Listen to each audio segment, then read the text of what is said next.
apa tuh namanya, ngirim sihir gitu ya, dengan cara ngumpulin rambutnya Rasulullah, kemudian digulung-gulung gitu, nanti terus dimasukin ke kain, diikat-ikat dan segala macam. Di ikatannya ada 11 ikatan, kemudian dipendam, nggak salah di sumur ya, pokoknya di ini.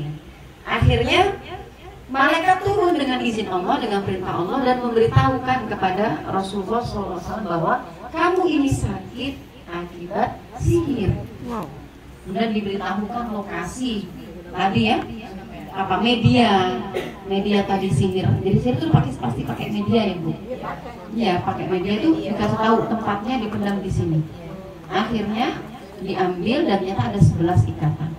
Lalu diajarkan, ya diturunkan oleh Allah 2 surat perlindungan, yaitu surat Al-Falaq dan An-Nas. Al-Falaq berapa ayatnya Bu? 5. An-Nas? Saya suruh baca juga ini. Ayo baca An-Nas sambil dihitung ayatnya. 5 ya. Jadi 5 tambah 6 berapa? 11. Ya. 5 tambah 6? 11. Diajarkanlah membaca surat Al-Falaq dan surat An-Nas. Setiap Rasulullah membaca 1 ayat Qul a'udzu birabbil falaq, terlepas 1 ikatan. Masya Allah. Ya. Min syarri ma khalaq, terlepas lagi ikatan yang kedua. Terus begitu sampai terakhir ayat surat An-Nas, minal jinnati wan nas, terbukalah semua ikatan. Ya, dan kemudian dengan izin Allah Rasulullah kemudian terbebas dan sembuh dari kejahatan sihir tadi. Jadi emang ini surat bukan surat kaleng, bukan surat kaleng-kaleng ini maksudnya. Walaupun kita udah gape banget, ya, kayaknya kesannya kayak bolak-balik sholat yang dibaca mah Al-Ikhlas dulu, Al-Falaq dulu, An-Nas dulu, ya kan? Tapi ternyata ini surat ini sangat luar biasa memang. Itu jangan dianggap kecil. Malu kayak bocah PK aja sholat pakai An-Nas, Al-Ikhlas. Enggak, itu ini memang surat yang sangat luar biasa. Sebelum tidur disunahkan baca ini. Pagi, zikir pagi untuk perlindungan dari pagi sampai sore, baca surat ini lagi. Perlindungan dari sore sampai pagi, baca juga surat ini. Luar biasa keutamaannya. Karena memang para ulama menyebutkan 2 surat ini disebut juga dengan Al-Mu'awwidhatan, 2 surat perlindungan. 2 surat perlindungan. Kenapa disebut 2 surat perlindungan? Karena memang isinya itu adalah bentuk perlindungan kita. Kita minta perlindungan total kepada Allah Subhanahu wa Ta'ala. Dari apa, Bu? Dari semua hal yang membawa keburukan. Kalau di Al-Falaq itu kan min syarri ma khalaq, dari keburukan semua yang Allah ciptakan. Sebenarnya asalnya Allah tidak menciptakan keburukan apapun, Bu. Hanya efek atau dampak buruk itu keluar kemudian. Misal ular Allah ciptakan untuk kebaikan. Kalau kita ngomongin ekosistem kehidupan itu pasti kan ada ya. Nanti kalau ular nggak ada, nanti akan nggak seimbang nih, ya. Nanti akan ada binatang yang populasinya terlalu berlebih karena nggak ada pemangsanya ular tadi. Kenapa ular bisa bahaya? Kalau dia merasa terancam, kan gitu. Asal mulanya dia nggak pengen jahatin kita. Cuman ketika misalnya ketemu sama orangnya takut, ularnya apalagi dia juga takut sebenarnya. Sebenarnya ular takut sama kita. Tapi kita udah takut. Nah, karena kita takut duluan, kita yang panik duluan, akhirnya reaksi kita nggak terkontrol, bikin ularnya makin takut karena dia tahu dia perlu bela diri. Ketika dia bela diri, kan macam-macam utangnya. Dia ini binatang, Bu. Dia tahunya kalau ada yang membahayakan, dia langsung membela diri dengan apa yang Allah kasih di dia. Dia punya bisa, ya sumur bisanya. Dia bisa gigit, ya gigit Bu. Dia bisa peluk, dipeluk, kalau kita dililit, dililit. Dililit kalau kita terus apalagi ada yang ngentuk, aku suka ngentuk pasti. Ngentuk. Ya, dengan sengatnya. Gitu Bu.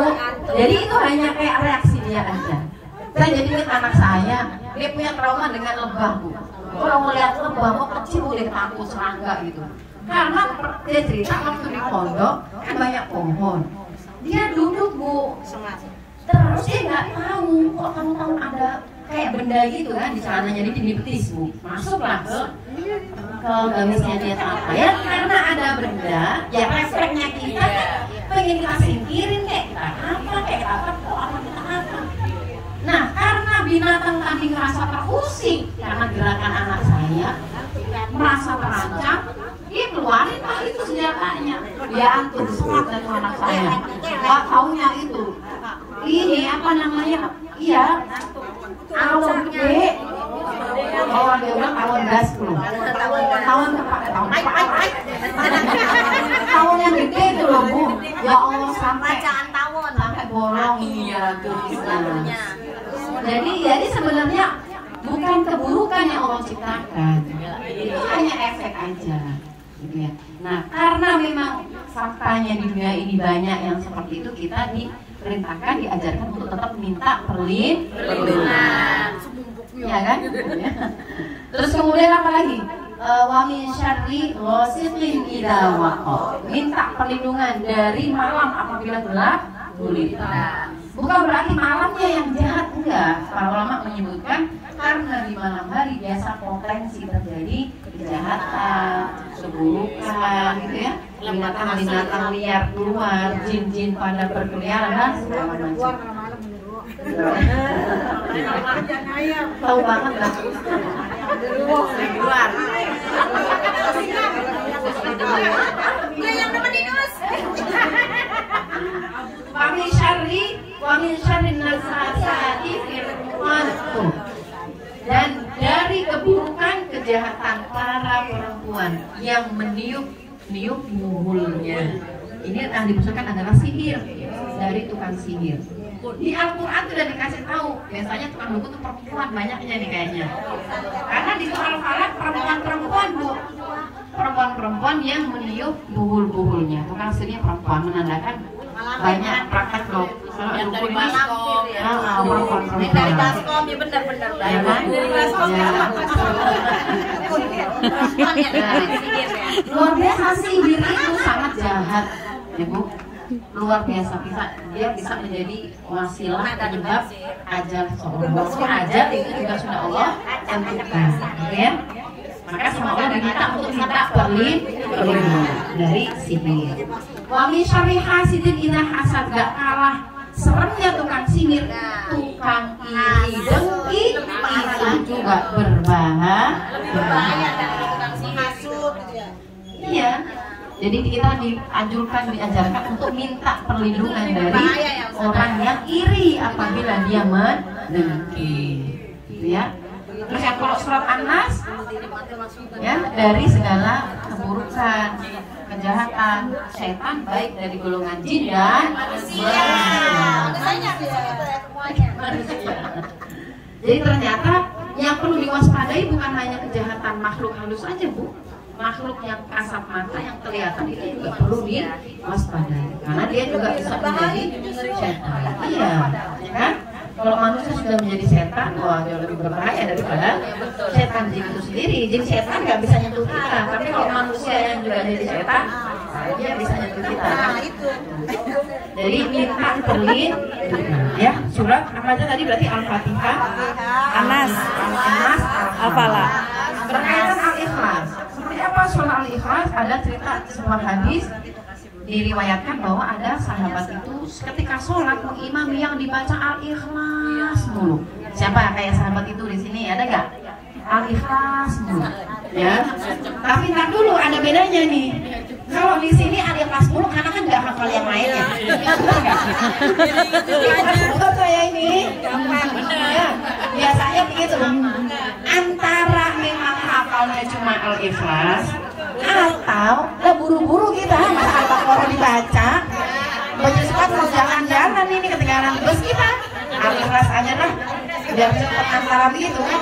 Nah, kalau kampanye di baju surat kayak gitu lah antara dua ini lah pokoknya lah. Saya awal akhir saya akhir awal akhir. Canda ya Bu. Jangan tersinggung loh Bu. Canda ya Bu. Oh emang benar katanya. Iya. Kalau benar saya kasih tahu, nggak apa-apa banget ternyata Bu. Nggak apa-apa banget ternyata. Kenapa? Karena sahabat satu ini, beliau pun ketika sholat yang dibaca Al-Ikhlas. Ibarat kita dari temennya ini kita ngadu sama Rasulullah. Diadu itu sama sahabat yang lain. Ya, misalnya siapa nih yang paling seramis di sini mulutnya? Ada nggak? Yang paling ngadu dia sama Rasulullah bilang kayak gini. Ya Rasulullah, ini di sahabat yang saya perhatiin ya, roman-romanin tiap kali sholat yang dibaca mulu. Ngadunya begitu tuh sahabatnya, mulu ya Rasulullah. Sahabat rokaat satu saya dengerin mulu. Rokaat kedua mulu lagi dia. Nah ketemu sholat isya lah, rokaat mulu lagi, rokaat kedua mulu lagi. Saya subuh dia lagi jadi imam, mulu lagi katanya. Terus akhirnya kata Rasulullah gimana? Gak tinggal diam dong Rasulullah, dipanggil sahabatnya. Dipanggil sahabatnya, kemudian ditanya. Ini katanya saya dengar nih, bukan apa-apa ya, mohon maaf sebelumnya ya. Itu kayak saya ya. Ibaratnya Rasulullah begitu kan nanya ini. Saya tanya nih, saya dengarnya nih, cerita-ceritanya begitu. Jadi gini. Nungguin Bu.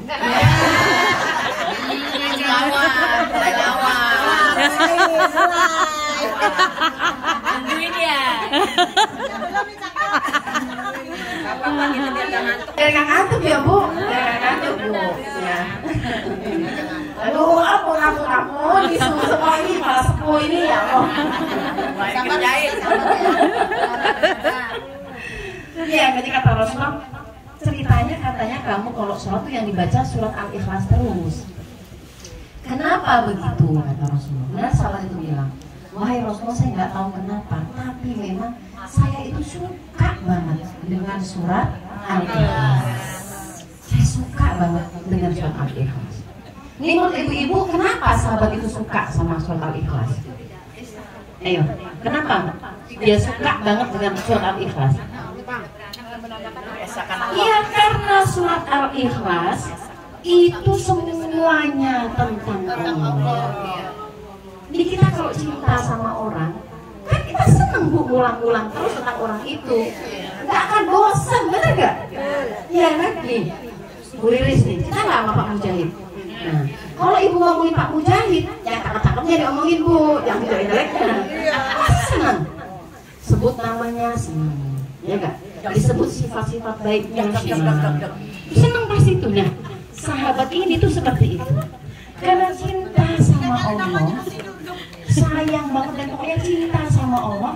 Dan surat Al-Ikhlas itu isinya tentang Allah aja, semuanya full tentang Allah. Maka kemudian dia suka dengan surat Al-Ikhlas. Akhirnya Rasul menyampaikan al-mar'u ma'aman, bahwa kamu akan bersama dengan apa yang kamu cintai. Seru nggak? Seru. Jangan dikira Al-Ikhlas